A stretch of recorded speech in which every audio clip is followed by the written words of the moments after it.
जय हिंद। इस क्लास में हम आगामी बिहार एसएससी सीजीएल और बीपीएससी 68वीं 69वीं के लिए इम्पोर्टेंट साइंस के वीवीआई क्वेश्चंस का प्रैक्टिस सेट सॉल्व करेंगे। ये सभी क्वेश्चंस आने वाले एग्जाम के लिए बहुत ही इम्पोर्टेंट है, इसलिए पूरा वीडियो आप ध्यान से देखिएगा। चलिए स्टार्ट करते हैं। यह हमारा 9 नंबर का प्रैक्टिस सेट है। शेष 8 पहले ही हम डिस्कस कर चुके हैं। अगर आपने उन सबको नहीं देखा है तो वीडियो के डिस्क्रिप्शन में दिए गए लिंक से जा करके देख सकते हैं। पहला क्वेश्चन है, आँख का कौन सा भाग आँख के रंग का निर्धारण करता है? तो ध्यान रखना है, आँख का जो आइरिस होता है यह आँख के रंग का निर्धारण करता है। आँख के आइरिस के द्वारा ही आँख का रंग निर्धारण होता है। और ये जो आइरिस है वो अधिकतम 3 कलर का हो सकता है, ब्लू, ब्लैक और नेवी ब्लू। ये 3 टाइप का होता है और तीनों में आपको ये कभी कभी पूछ देता है, तो ध्यान रखना है। अगला क्वेश्चन है, कृत्रिम वर्षा या मेघ बीजन के लिए प्रायः प्रयोग किए जाने वाले रासायनिक द्रव्य कौन सा है? तो ध्यान देना है, एग्जाम में जो पूछता है वो सबसे ज़्यादा सिल्वर आयोडाइड के बारे में पूछता है। कृत्रिम वर्षा के लिए किसका प्रयोग किया जाता है? तो सिल्वर आयोडाइड का। बाद में आपको सोडियम क्लोराइड और सूखी बर्फ़ भी मिल सकता है, लेकिन मेनली सिल्वर आयोडाइड का ही प्रयोग किया जाता है। और एग्जाम में जब ऑप्शन देता है तो जनरली यही देता है। अगला क्वेश्चन है, स्लीप एमनीसिया एक भयंकर निद्रा रोग है जिसमें क्या होता है? तो ये बहुत बार आपको पहले भी हम बता चुके हैं कि स्लीप एमनीसिया एक भयंकर निद्रा रोग है जिसमें निद्रा बार बार थोड़ी देर के लिए बाधित होते रहता है, अर्थात निद्रा में बार बार थोड़ी देर के लिए श्वास बाधित होते रहता है। तो ये ध्यान रखना है कि जो स्लीप एमनीसिया, स्लीप मतलब सोते हुए, एमनीसिया का मतलब हुआ कि सोने में सोते टाइम श्वास का बाधित होना। अगला क्वेश्चन है, सिरके में क्या होता है? तो सिरके में कौन सा अम्ल पाया जाता है? तो सिरके में एसिटिक अम्ल पाया जाता है। कौन सा? एसिटिक अम्ल पाया जाता है।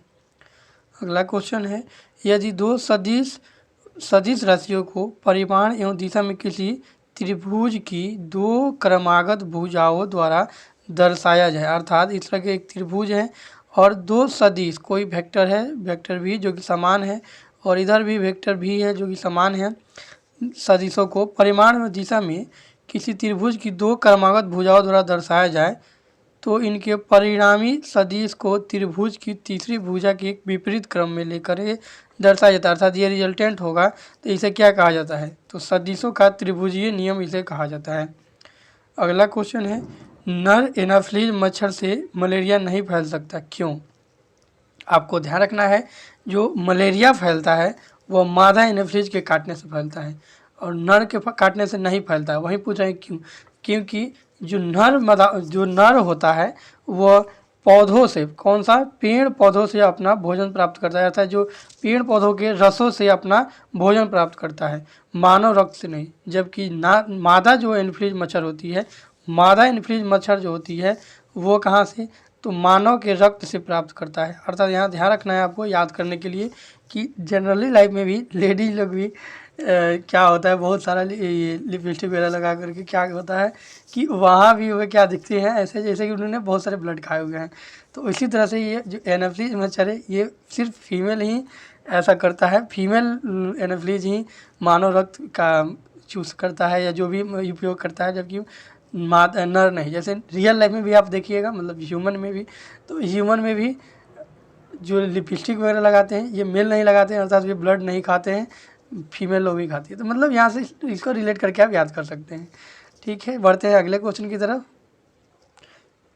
अगला क्वेश्चन है, ये भी इम्पोर्टेंट है और 9th क्लास के साइंस का है। ढलान वाले सड़क पर पत्थर लुढ़काना ऊपर की ओर उठाने से अधिक आसान होता है। तो ध्यान रखना है कि पत्थर को लुढ़काने में किया गया जो काज होता है उठाने की अपेक्षा बहुत कम होता है, क्योंकि हम पत्थर को लुढ़का देंगे तो उसमें हमको वर्क नहीं करना पड़ेगा, बाकी और उसका जो स्लोप होता है वो कर देता है ग्रेविटेशनल फ्रिक्शन को कम करके, जबकि उठाने के समय पूरा वर्क हम ही को करना पड़ता है। इसलिए जो लुढ़काना होता है वो आसान होता है और उठाना डिफ़िकल्ट होता है। अगला क्वेश्चन है, पक्षियों की बहुत ऊंचाई पर उड़ते समय सांस की परेशानी क्यों नहीं महसूस होती है? तो पक्षी जब बहुत ऊंचाई पर उड़ते हैं तो उन्हें सांस लेने में दिक्कत इसलिए नहीं होता है क्योंकि उनमें अतिरिक्त वायु कोश होता है, जबकि मानव में अतिरिक्त वायु कोश नहीं होता है। अगला क्वेश्चन है, एनीमोमीटर से क्या मापी जाती है? तो एनीमोमीटर से वायु की गति मापी जाती है। कौन सी? वायु की गति मापी जाती है। अगला क्वेश्चन है, लोहे में जंग लगने से बचाने के लिए, लोहे में जंग लगने से बचाने के लिए जिंक की परत चढ़ाई जाती है, इस प्रक्रिया को क्या कहते हैं? तो लोहे में जंग लगने से बचने के लिए जिंक की परत चढ़ाई जाती है, इसे गैल्वेनीकरण कहा जाता है। ध्यान रखना, ये क्वेश्चन डायरेक्ट पूछता है गैल्वेनाइजेशन या गैल्वेनीकरण क्या है। तो लोहे में जंग लग जाने से बचाने के लिए जिंक की परत चढ़ाना, लोहे पर जिंक की परत चढ़ाना गैल्वेनाइजेशन कहलाता है। चलिए बढ़ते हैं अगले क्वेश्चन की तरफ। अगला क्वेश्चन है, पौधों पर कैल्शियम की कमी के लक्षण कहाँ दिखते हैं? तो किनारों पर। मुर्रा किसकी जनजाति है? तो मुर्रा एक भैंस की जनजाति है। पेड़ों की कतारों के बीच में फसलें उगाने को क्या कहते हैं? तो तोंगिया प्रणाली। उस कृषि को क्या कहा जाता है जिसमें कृषि और पशुपालन साथ साथ किया जाता है? तो उसे मिश्रित कृषि कहा जाता है। अगला क्वेश्चन है, गेहूं का काला टीका रोग किसके कारण होता है? तो फफूंद के कारण।